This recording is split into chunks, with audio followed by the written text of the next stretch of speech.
will disappear. Mankind live not like the animals, and something happened. The unleashed the power of our imagination. We learned the talk. Hey, gang. Here we are. Kind of sort of back to normal a little bit. We've had some administrative days over the past couple of weeks, and today we're back to it. We've got a guest, pretty exciting guest. He's a new talent at Yergz Radio and Rainbow Radio. He's Mm-hmm. definitely already a talent in his own right. That's why he's with us. Jake Maxwell is going to be joining us in a second. We got to do our usual catching up and make the last minute double checks to make sure that we're live everywhere we're supposed to be live, which is actually something I'm going to be publishing on yergz.com soon. What do you mean? Well, we talked on Tuesday how Facebook is making some changes to the requirements for pages and such. For your profile, you have to be at least 60 days old. And for pages and groups to be broadcast to live or streamed to live, you have to have at least 100 subscribers or fans or members or whatever you want to call it. So we're in Okay. a desperate race to get all of our pages and such to that number so we don't lose anybody. But as a result, I'm also publishing the other Facebook pages in like a master list where you can get us in the event that, for example, Rainbow Radio's page gets eliminated from being broadcast to because we don't have 100 folks there yet. Yergz Radio has that. I think Psycho and the Psychic might have that, or we're close. But what I'm asking everybody to do is to join anyway. Even if it's one of the pages like up the middle, you might not be all that interested in. Just join so we get the number. And once we get over 100 and get that kind of sort of a buffer zone, I'll let everybody know so they can unsubscribe because I don't want you there if you don't want to be there. And that's not cool. But we do this is a community, and we appreciate whatever help we can give or get. So that's that. Mars, what's up with you? Last night went to a concert at my kiddo's school Oh, wow. where she played the drums. Cool. Yeah, and so I'm recording it and I'm listening to it and I'm like, that's her. She's playing that drum, and when you hear it, it's like, I didn't know how good she was. Had she been taking music lessons at all? I mean, at school, but she misses a lot of school. We have a lot of mental health days, and today is an administrative day, so it's tomorrow for school. But when she likes something, she does her best, as most people do. And she played the bass drum for the second half, which was also really good. My son just sent me a message. He goes, "You didn't send me the recordings," and I said, "Oh, oops." You can hear. I don't want to send it because privacy for the other children, but you can hear how good she is when listening to it. And it's a school band, so it's kind of terrible, but you got to be really proud of all those kids anyway. Each one in their own way is good. I just don't know if they're really good at synchronicity. Right, they're learning. So, yeah, exactly. Yeah, and so that's that. I've got a full weekend, even though Colin and the boys won't be here. That'll happen next week. That's it. Just family time and laundry, my favorite thing. Oof. Yeah. Yeah. I'm going to go out on a limb and say that is a level of sarcasm being used there. Yes or I don't no? know what you're talking about. Well, because like some people kind of like use times like that to just chill, relax, be alone with their thoughts, kind of thing. The But laundry? yeah, or like cleaning the toilet. But then again, nobody really So likes cleaning a toilet. I look at things like that as it's very stressful in my brain, because if I'm doing the laundry, then it's like, okay, well, now I've got to go ahead and fold all this stuff. And not only and I don't mind the folding. I can sit on my bed and listen to not a podcast because I don't listen to podcasts. I probably should because I have a lot of friends who do them. But I can throw something on the TV for background noise, or I can sing, practice my vocals while I'm doing this. But while I'm at the laundry, and thank God Luna and Angelica usually take care of that part. Now I'm sitting here going, okay, so this is hers and this is hers. And where am I going to put all this stuff? And I've got to fold this. And I should probably go through my drawers and throw shit away. So for me, it's a process of, it's not just clean laundry. Then it's Yeah. like, if people come into the laundromat, am I obligated to say hi to them? Because I don't really want to say hi to anybody. And sometimes I will. And sometimes I'll turn off Marcella and turn on whoever that person is that is social, because Oh, it's not me. And then it's like, okay. that's something I don't miss is laundromats. It's right across the street. Oh, I don't care. So was It's part of our community. my apartment in Ardsley when I was still in the Philadelphia field office. Had one right across the street, and I had this. Where is that? I had a garbage can is what I used, and For my hamper. And the reason it's just one of these plastic, like Rubbermaid type garbage cans. But the reason I use it is because it had wheels on it. Oh. So whenever wherever I was, when I was still in Pennsylvania, or still in my hometown Boyertown, or still was in like I said, Ardsley, Pennsylvania, when I lived in the Philadelphia field office, the laundromat was right across the street, which, don't get me wrong, was convenient, but the hassle of finding all those goddamn quarters and just dealing with some of the other people that are in there. I mean, I'm sure you see some unique folks. We'll keep it PC. So we use a card now.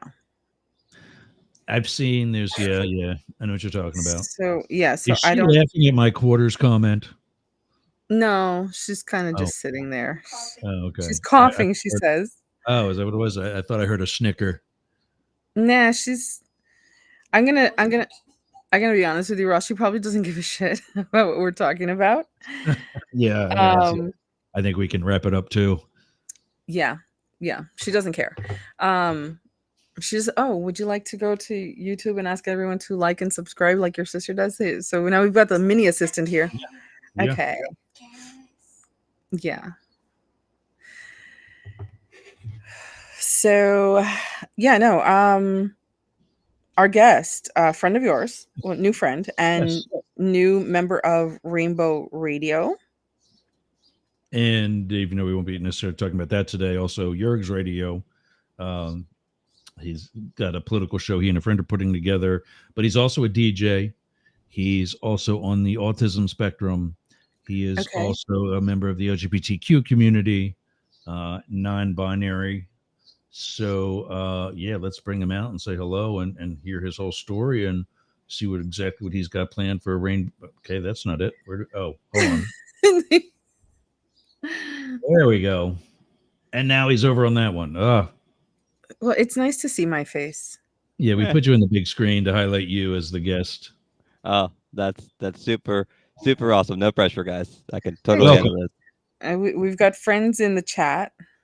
Hello, friends in the chat. I'll bring them up in a second here. Zoom in here. Boyfriend Colin talks about the grass stains in the laundry. Yeah, my friends who were tuning in had some questions about the quarters and the trash can and the laundry, and we're all just sitting here like, I don't know. I think that was the thing they did at one point in time. I don't really know, though. Yeah, so don't forget to like and subscribe to not just Talk TV 24, but Psych on the Psychic. They should just subscribe to Psych on the Psychic because that political shit. Don't know about that. There's our girl. Fluff and fold. So there's a golden opportunity here to be like, I foresee you subscribing to the channel in your future and like just roll with that. But like, I think that's pretty great. Yeah, also, I'm a New Yorker, so I'm just gonna say just do it because I said so. I'm from Philly, so I concur. Oh, you're from Philly. Very happily born and raised in North Philly. Like you could take the they them out of Philly, but you can't take the Philly out of them. What, Fishtown or where at? About 2 blocks away from Temple University. Okay. Yeah. I passed that.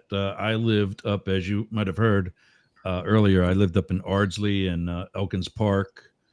So I often came right down Broad Street to go to the field office if I didn't go like the back way through the parks.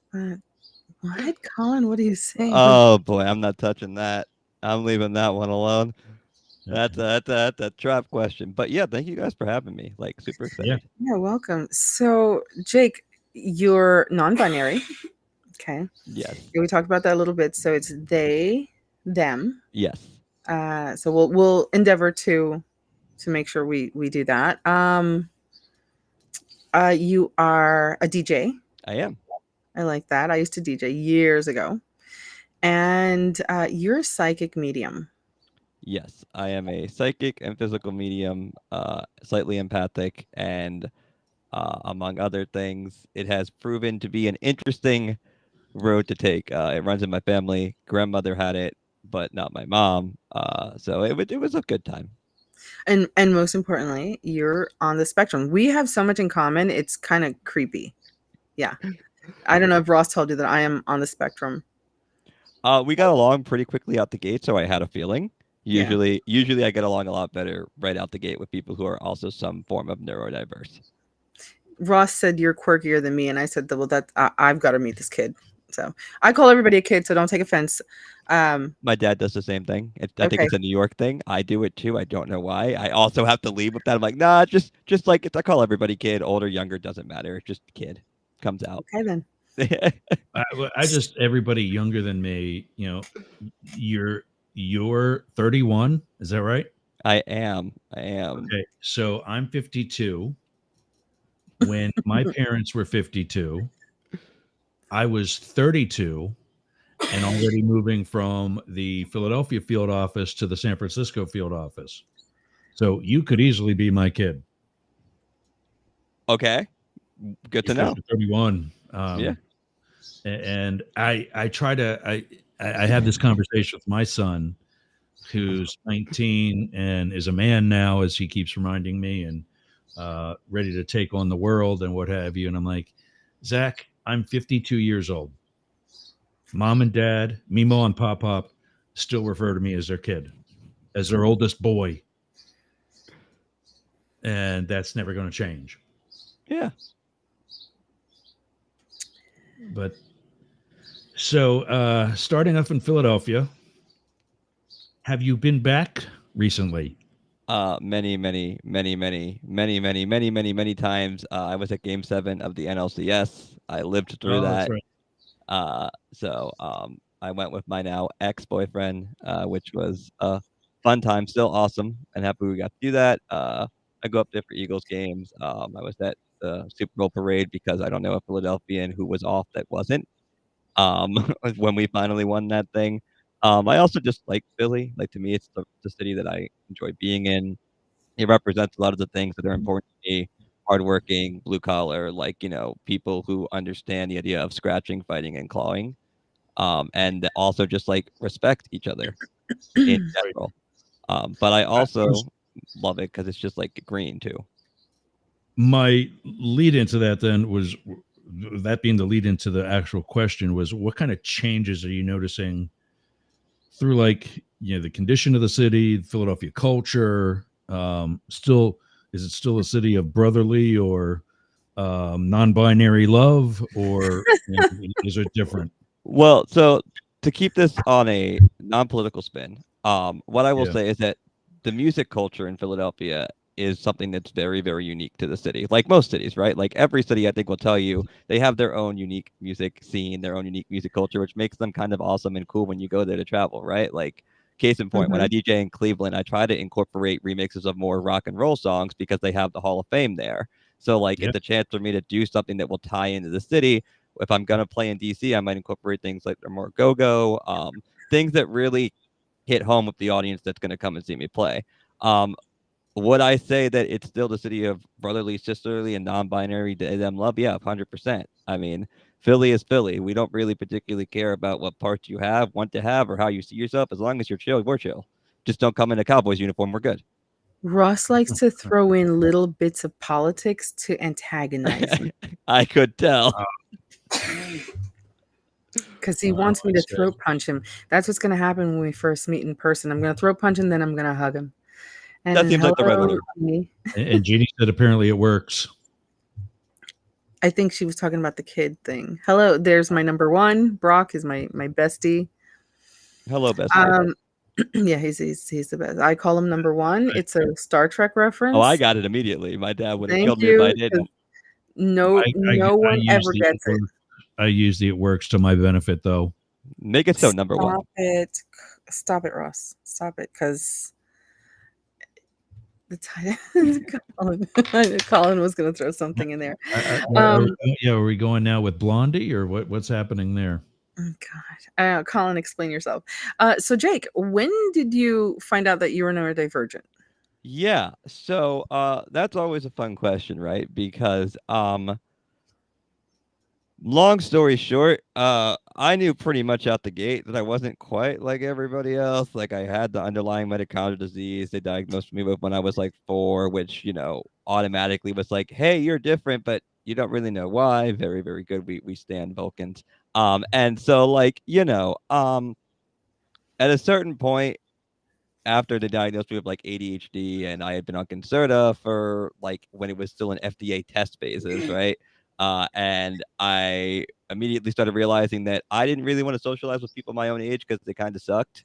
Like in the nicest way possible. It's just I would have preferred to talk about more complex issues than like a 7-year-old was talking about. And so that's when it started to dawn on me. I also like to describe to people that like all through my life, I feel like I've been playing 4-dimensional chess, and everyone else is kind of like playing checkers.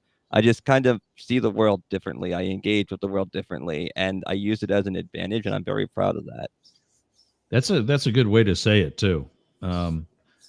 Yeah, Mars and I've talked a bunch of times about the possibility of me having not been diagnosed and could possibly be somewhere on it. I have a correction, by the way. It was not 3. It was less than 1 when I first started speaking in full sentences. And to your point, Jake, I too would talk with adults. I didn't want to talk to the other kids.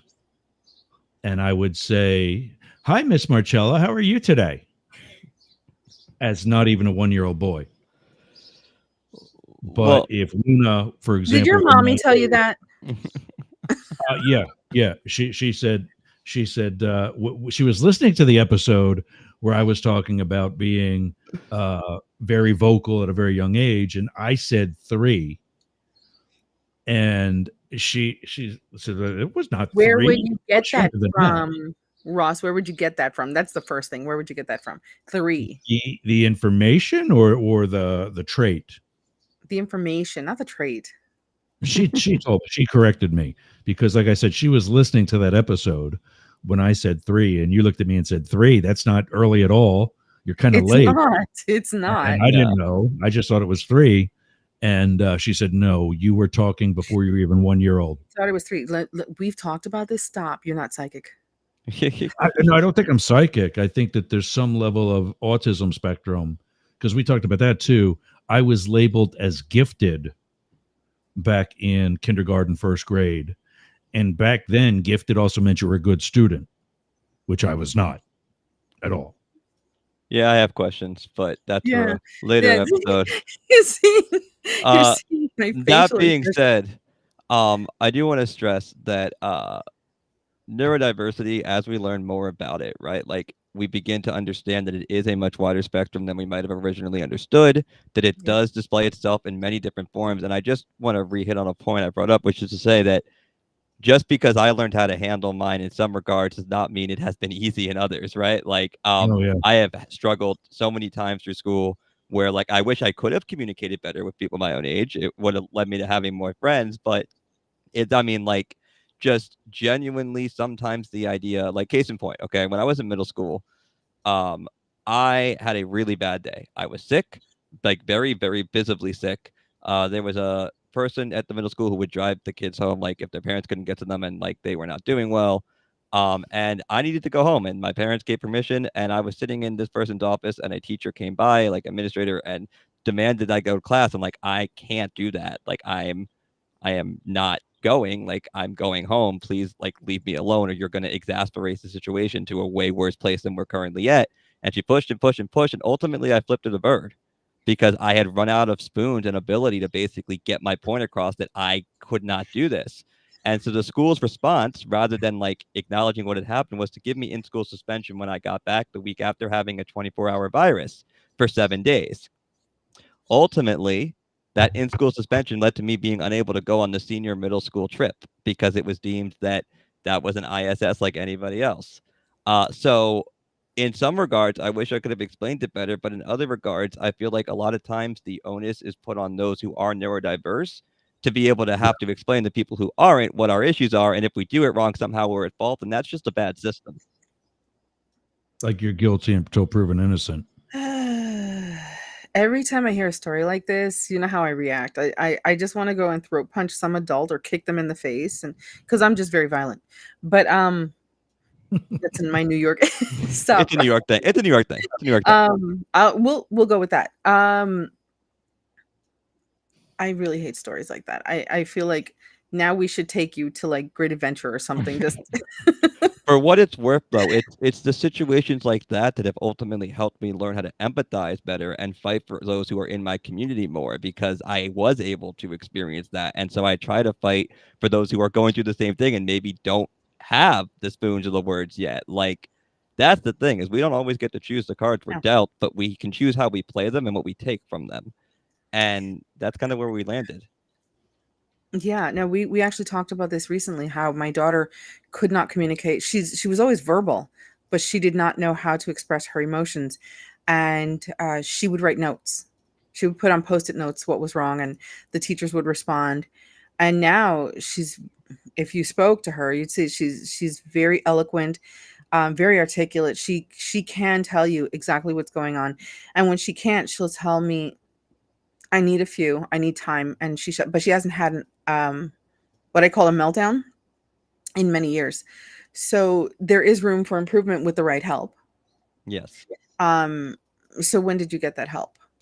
So for me, the help, I think, came in various different forms, and it's still ongoing, right? Because life is just always about learning to improve and grow in general, right? That is the idea of being on this earth, in this plane at this time, the idea of continually growing and learning, right?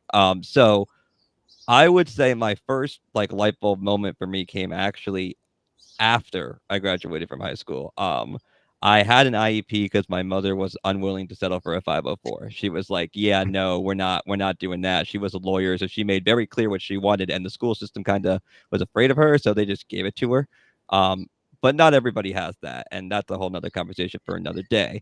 That being said, when I left high school and started trying to live my own life and figuring out what that meant and how to like figure out how to communicate better, ultimately I did start working in politics, and that's where I learned how to talk to people. Like, I had to learn how to speak, because if you can't talk to people in any job field, at times it can be harder, but especially that one. That does not mean today, though, that, like, case in point, people tell me I'm not autistic anymore because I speak so well, and I'm like, I don't really think that's how it works. I was like, yeah, but that's the thing is, You just broke my brain. well, like, I'm now imagine being on like a commission though that focuses on people who are neurodiverse, and they tell you that you're not neurodiverse, Oh and my you God. go, Okay, yeah, no more yeah, politics. yeah. Okay, So all right. moving on from that, basically where we ended up going eventually was I found my people, and I started realizing that rather than what I've been told my whole life, that I was broken or that I was different or that I had to change everything about who I was to fit in with society, I was like, well, wait a minute. Why can't society just start to change to accept me for how I am?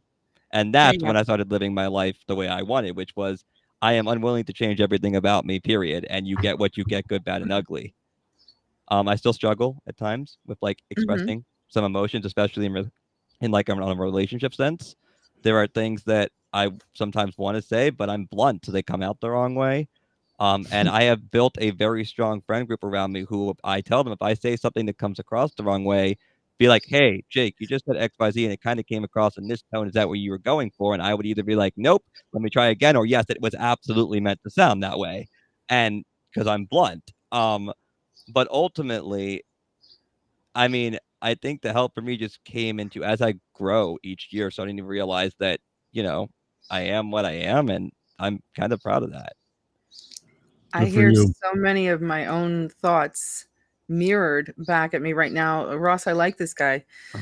Um, um, all right, so we talked about that, DJing, and because I'm like cycling through my head. Okay, there's so many similarities here between you and I, and you and my daughter, who is 12 now, and I can see where she's had some challenges, and she pulled herself up out of a slump,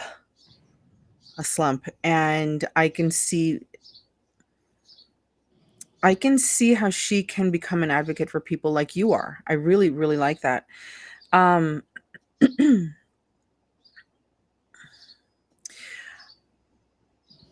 let's talk about you being psychic. Yeah, we can go there. Let's go there. I was like gonna say that. I could hear I'm working on something else right now to support this, and I could hear your gears going, Mars. Like you were just like ready. I rarely meet another psychic that I like immediately. I'm very okay, whoa, slow down, because usually I'll meet someone who will now start to tell me, well, I can do this and I can do that. And I'm like, okay. I share because it's nice to know that there are people who have the same abilities or gifts, because I like to call them gifts. However, I actually had a student a few months back who kept trying to dummy down everything that I was teaching her. And I had to, when she blocked me, it was like, okay, the garbage took itself out. Thank you. Wow. Yeah. Yeah, A no, student really. blocked you. Yeah. Yeah, she blocked me because she kept trying to teach my class. And I said to her, why don't you let me be the teacher? Because that's my job. And you be the student. But every time I would ask an opinion, because I like to ask other psychics, hey, so what are your thoughts on this? And she would say, well, you're right, but. No, I love that. And then tell me exactly what it is she thought was the correct answer. And I would be like, on camera, and I'm going, is that what you think? So, first of all, when did you realize you were psychic? So you're right, but I'm just like, I had to do it. It was right there. I first learned that I was given the gifts that my family had. Like I was telling you on my grandmother skipped my mom. Unfortunately, not by choice. More so, just kind of like happened. I was 13 was when it kind of like started. Let me rephrase. When I was 5, 6, 7, 8, and 9, I kept seeing things that most people wouldn't see, but couldn't tell a psychiatrist because then they'd call me crazy. So I was kind of like, okay, something's up here, but I'm keeping this to myself.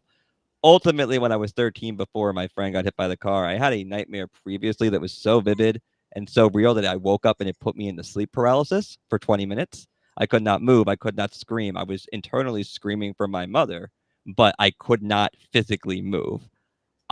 It was in that moment that I was like, huh, okay, that's not normal. And that is when everything started I started keeping a dream journal. I started seeing things where I was like, wait a minute. I'd have these weird senses of deja vu where I would like be talking to somebody at a movie theater and I'd be like, I'm going to tell you exactly what you're going to say right now. And they would be like, how did you know that? And I don't know. I just did. And eventually I, through research and people helping me along the way, my grandmother began to find out that there was a family history of physical and psychic medium and empathic abilities, and began to be able to like really try to lucidly or vividly dream and try to turn that off when I wanted to, because at times it could be a lot. And I think that it's still a lot at times, and being on the spectrum made it sometimes harder because at a certain point it blended for a couple years, whereas what is reality, what is not, and this weird like not wanting to get caught up in everything. But yeah, I would say around 13, 14, and then from there it's just something I had to keep practicing the work at to try to get under control. So you see spirits? I do. Wait, Ross. I was going to jump in because he said something that I've seen so many times, and that is the mental illness. Because I mean, until right about the time I was born, homosexuality was a mental illness. Uh, how do you try? Have you? Is it a frequent thing where you need to talk somebody out of that? That you're like, no, I'm fine. You're No, I just just not a don't talk to him. suicide. No, I don't understand that question. Like, why bother? We don't have to defend ourselves. I do Yeah, it for entertainment purposes. Do you? Like sometimes I'll say, well, there's a spirit behind you, and I'll because there is, but I will use that and scare them a little bit if they've really upset me, if they have insulted me. Most times I walk away. so what I have ended up usually doing is one, if I go to a psychiatrist, we just kind of leave this part out because they typically don't get it. And as far as the LGBTQ thing, if anyone's trying to diagnose me with a mental illness because I'm LGBTQ, I'm probably not seeing them either. I don't know if their rainbow hair is a dead giveaway, but it might be a dead giveaway. Wait, you have rainbow hair? Oh, I'm so kidding. all I ever saw was the red in the front. I just No, you today can see it. You can see it saw, sticking well, up yeah, in I the saw back. the yellow Yeah, part sticking up, but It glows under black light too, because I love DJ. that. I love But yeah, nice. So now, Ross, quiet. So now you see spirits. I do. You actually said you see auras. I can. It's Mhm. really dependent. Some people have easier to see ones than others. Mhm. A lot of times, and this is going to sound bizarre, and I apologize in advance, I try to turn certain things off so that it's not overbearing. Because when you're just walking down the street, right? Like the last thing you want to see is a bunch of auras and a bunch of spirits and a bunch of all this other stuff. Because, like, if I turn to my friend and be like, "Hey, do you see that?" and they're just like, "See what?" and I'm like, "You know what? Never mind. It's all good." Jake, I don't turn off the spirits. I don't really have an option. Like they come in, so Yeah. because you're talking to me, there's a bunch here that are like, "Well, ask him this, ask him that," and I'm like, "No." However, the other things like the auras, I've turned that completely off because it makes.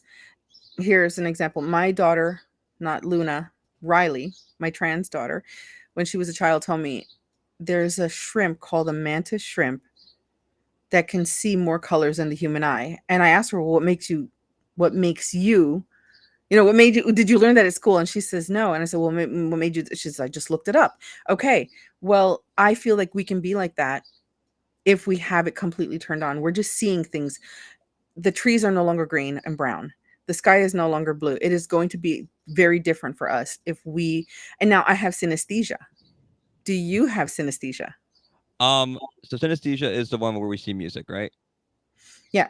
Yeah. So I have it, not in a typical sense, but I am able to at certain times see it. Again, comes in its own unique way. Where for me, so people often ask me like, why DJing, right? And it's because it's the only place where I feel completely comfortable at home in the booth, where no one is Mhm. judging me. I'm in my comfort zone and I'm in control because You're I'm in able to control. melt away into the music. Like Yeah. it is the one place where I just get to be me. And that's partly why is when I'm sad music, when I'm angry music, and I've never really known why. It just is. But I can at times, yes. I can envision it. It's one of the reasons I'm able to produce things, is I'm able to, like, from scratch, take this idea concept and I can explain it to somebody as if it's a conversation, and then they can get it out. But that's Right. also been its own problem. But I think that I don't really know how to have the words for it, because it's always one of those things where it's like, unless you have it, it's hard to explain it. And I Mhm. think that obviously you would know. So like, Well, I'm always curious how other people perceive things because I see notes. yeah. Um, What did you say, Mars, about you seeing colors or something like that? That's how it presents for me. yeah. Well, when we've talked about this, Russ. When I hear music, I can see either a color palette or I get a vision. Okay. Every once in a while, I get a vision of what the composer saw or felt at the moment that they were composing that specific piece. So that's something else I try to turn off. It's not comfortable. And yes, my cat's talking to me now. She agrees. I think the cats see more than you want to come over here. I think that they see more than we know. Obviously, they do. We Yeah. don't know what they see, but do you have pets? Do you like animals? I do like animals. I don't have pets at the moment just because Hmm.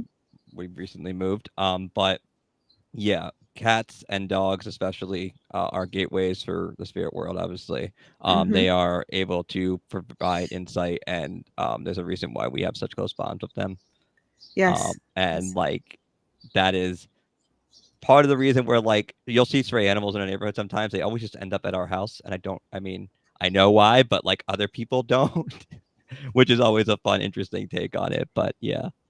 Our yard. I live in a co-op, and our yard has had, and you would probably don't believe me, possum, raccoons, wait, and a peacock. You know, you had me until the peacock, but I know I I absolutely believe the peacock would show up too. Wow. so yeah, we've had our fair share of strange things. Um, Now, when you're talking to spirits, when you do see them, do they communicate with you because they want to give you a message? Like everyone's different. Everyone's a conduit for different things. I also don't channel. I refuse to allow to be mounted. Yeah, I That don't and particularly that's love something that. that I was told at a very young age. I am not allowed to be mounted. Period. Like it's just so. Do they try? Do they try to come through you? Do they try to give messages? Are they forceful with messages if they want someone to know something? It can depend. Um, Hmm. so for me specifically, one of the reasons I turn things off at times, although like you said, we really can't ever turn it off. It's just whether or not we want to acknowledge it at times versus turning it off. Is because yes. Um, Oftentimes if a spirit is hell bent on delivering a message, they will find a way to me specifically. And sometimes I just like don't want that. Like and especially if it's something like I can't help with, right? Like when I was younger, it was a lot harder because I was a lot more vulnerable. I didn't have the help I needed to get things under control. So I was a prime suspect for, hey, let's go see what Jake is doing at 19 years old. Oh, okay, not a great time, right? But like my point is, um, that yeah, sometimes they'll deliver messages. Oftentimes they'll come to me while I'm sleeping because they know they'll have a better chance of being able to like insert what they want, and I'll be less likely Hmm. to be able to Yep. stop them. If it's a situation where I'm like awake and talking with them, usually they have a pretty good reason for doing it. Um, I mean, it's like I try not to argue like I have the house rules on the side of the house, but it's kind of like a if you're gonna disturb me while I'm watching TV, please make sure that something is on fire. But they don't always. And I've had my fair share of we'll call them not well intentioned visitors as well. Okay. Yeah, we've got them here all the time, and I think Ross has probably heard me like turn around and say, "Not now, I'm recording," or something. Well, I I usually see you. I don't know the full configuration of your home studio, but you always like you just did. You just look up and to It's the the left. backdrop, and that's it. I'm in my No, I living room. know, but Yeah. like, is there a wall to your right or actually to your left? Because I know you're mirroring. To my left is my window Okay, and my sofa, and my cat's sitting on it. To my right is the television, the kitchen, the bathroom. My room is in the back. Oh, by the way, just see, Luna has decided to tat me up. My daughter writes on my arm. We Yeah, love oh, that. okay, yeah, yeah. See the little ghost? I really want to keep the ghost. I think that's cute. Um, I so just thought that was a tat. what? I just thought that was a real tat. This is my tattoo. Okay, That's mine. right. When she was smaller, in order to calm her down on the bus. So this is another good question for you with about your autism. What were your outlets to calm her down on the bus ride? Because she can't do long trips. I would give her a marker or a pen, and I would let her just go to town.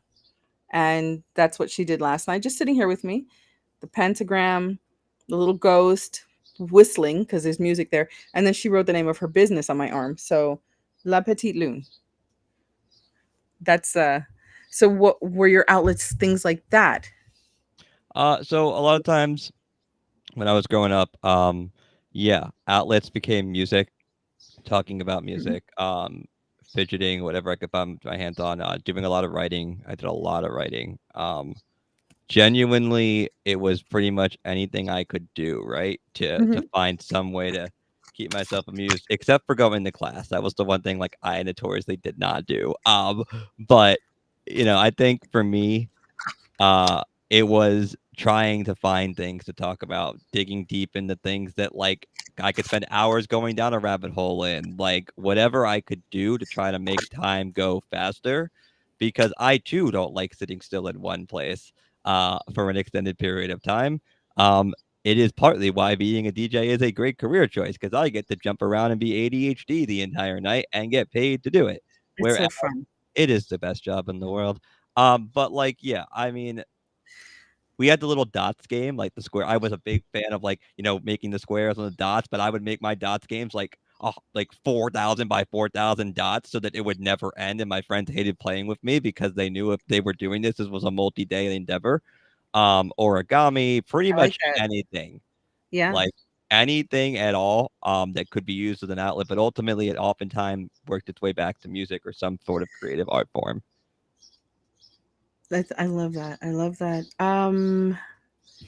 We're a little pressed for time. I wanted to ask you about your nonprofit. Yeah. Yeah. Tell us about that. Love that. So I run, in addition to the business we run, which hires mostly trans, disabled, binary, like, people who don't get to work in nightlife, various body types. It has a sister charity. So that's a for-profit business, but we have a charity spinoff of it as well called the Lobo Initiative. And what we focus on is helping LGBTQ youth and adults, and especially those with disabilities, be given the same opportunities to achieve those chances via equity that others get. And we often get a follow-up, which is, well, how do you do that? And so what we do is, rather than giving someone a check for $5,000, because, okay, that might help you get equipment, we help people get the equipment, and then we partner them with a mentor in the field they want to go into who can help teach them and then ultimately open the doors for them. Because 98% of like getting a job in any field is less about how good you are and more who you know. And so if we're talking about equity and trying to make things accessible, that's a part of it too. What spell that for me, please? I picked a word that's impossibly hard to spell, so let me Google it, because like I'm really bad at spelling initiative, which is really embarrassing. But it's the Lobo Initiative. The So first part I was looking for. Oh, so Lobo, like wolf in Spanish, LOBO, Oh, okay. and then initiative That I can take, yeah. INITIATIVE.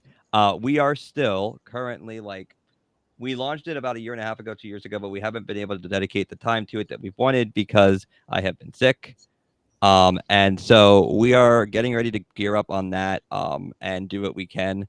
But yeah, we're excited about it just because it's something that I've always wanted to do, and my grandmother taught me at a very young age, to give back to the people who helped raise you up, and that's what we're doing here.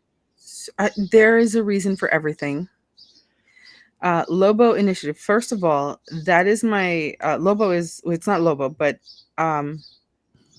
Wolf is my tribal name and my spiritual name. And my main guy, I call my main guy, I call him my main guy. My spirit guide is a man I call Wolf. We love that. I'm beginning a nonprofit. I've been checking in with some friends. I have actually someone who's going to come stay with me this summer for a few weeks to teach me how to do this, because she's got her own. And I'm always looking for people or other nonprofits or other organizations that can contribute. And mine is called Live You. So it's L for LGBTQ, I for inclusivity, V for visibility, E for equality, Y for youth, O for organization, and U for utopia, because I plan on opening up a utopia for children of the queer community, mostly trans, non-binary, but also queer. And we will not just keep it just for the queer community. If there are other children who need a space where they feel they need safety, we will extend it to them. But this community is going to be for children who have been displaced because of their life realizations as well as choices. And this was brought on because of my daughter, Riley, who came out to us almost 6 years ago as trans. And I discovered a platform, not a platform, a company called Trans Santa. And when I started reading through the letters, I broke down. And when I found some of the things that these children, there are a lot of children, and I called anyone under 21 children wanting a pair of socks, a toothbrush, simple things. And I called my daughter and I said, I hope what I say to you lands in the right way. It's not meant to insult you or to one up you, but you're so lucky to have me and your dad. Now her dad and I are separated, and he is a really good dad. And she said, Mom, I think about that at least once a day. And I said, now if all these other children had parents like me and Riley's dad, what could they accomplish?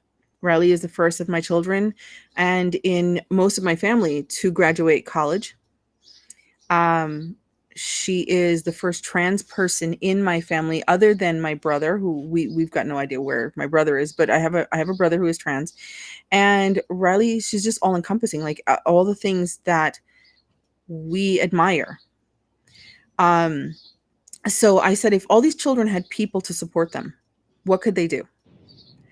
So we're looking to open up a small utopia, to begin with small, and then grow it so that children all over the world will have a place to go where they feel they are loved, supported, and nurtured for their futures. So there's no accidents. I say this to Ross all the time. There are no accidents. We're meeting today for a reason. When he called me and said, "Hey, I got someone for you." What is it? What do I usually say, Ross? No, I have to talk to them first. That's her role as producer of the show. No, I have to talk to them first. And today I said, okay, let's get them on so I can say hi. And then he says, well, they're non-binary. Let's get them on. So I am so glad that you were here today, Jake. Yeah, I can sorry, just I can feel the emotion like coming and radiating from you. Like I can tell how big of an issue this is to you, and I can tell and can feel the pain you had reading through those letters. Like I can feel it because I mean, empathic, one, just like you, and two, like I've been there. And so I know that you're doing this for the right reasons, not for glory hunting, not because, if not, it has to be me, but because you just want to make the world a better place. And having just met you, I can already tell you, like, that is the vibe I'm getting. And that is partly why I am emotional right now, because you are right. For every, no, it's okay, because this is an important thing. For every success story like myself, or like you said it was your daughter? My daughter, Riley. Your daughter, Riley, who is, just want to make sure I got that right, who has had parents who've been supportive in some way or another. There are hundreds and hundreds and hundreds of trans, non-binary, gay, queer, bi, or whatever kids who are kicked out just for having the audacity to like come out to their parents. Yes. That's how they did wrong. Yes. And their lives instantaneously change in a like overnight, within an hour.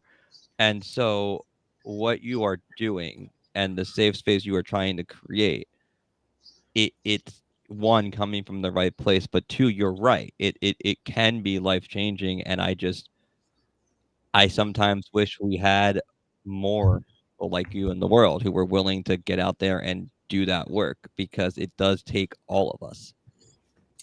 And so that's kind of my take on it, is that life is hard, like it's supposed to be. And imagine if they had a place to go. Well, that's it. What I need that. I need to build that so that they, even if my name is not attached, I don't care. It's nonprofit. That's what I want. I don't want any money from this. I want them. I want everything that is given to us to go to them. So this is, and it's been in my mind for years. As an autistic person, it's challenging for me to build. Yeah. In the correct way. So I always look for people who can help. And they're all of a sudden, within the last 3 months, people contacting me and saying, hey, how can I help? And I said, well, I need to know how to start this. So that's what we're working on. So I need to keep in touch with you. Yes, for sure. Yeah. Like I said, I really want to echo, like, this is the type of thing we need. This is what we say, like, people are always like, well, how can I help? What can I do? This is what you can do. It's not glory hunting. It's not making a post on Facebook. It's this. It's making sure that people feel like they're not alone when they're at their weakest, so that they continue to stay alive to get to their strongest. And that's kind of what the easiest way I can put it together is. It may be hard to hear it that way, but that is what it is. So. Well said. Come back and talk to us again. Soon. With that, gang, we've got to wrap up because we got another one waiting on deck. Yeah. Mars has things to do today. Jake's got things to do today. And I've got a schedule between now and 7 o'clock that does not stop. So next up is Up the Middle. But we'll be back on Tuesday of next week, 11 a.m. Eastern, for another Psycho and the Psychic. You'll be able to find Jake on Rainbow Radio and Yergz Radio, as well as his own DJing gigs throughout much. Oh yeah, sorry. Yeah, I'm learning. They're trying. They'll get there. Yeah. As well as their own DJing gigs throughout. Is it pretty much the northeastern United States? How far do you go? All the way out to California in certain cases. Oh wow. Canada and others. I'm all over. Nice. And don't forget to check out Lobo Initiative, his LGBTQ nonprofit. Damn it. Their LGBTQ nonprofit. And next up, check out Marcella's IG at Marcella with 2 C's and 2 L's _Palooza. That's where you can find her new podcast on autism. Under the Umbrella. That's okay. Good. Thank you. Under the Umbrella. And also check us out on yergzradio.com and rainbowradio.gay, as well as anything about me on yergz.com. That's it, gang. Thank you all for joining us. Jake, thank you again. And I'll definitely be talking to you. Yeah, Jake, thank you. Very soon. And glad you two got to meet. Thank you. Guess what, Mars? I'm going to do the credits without you telling me to do them this week. All right, everybody. See you again. Keep talking.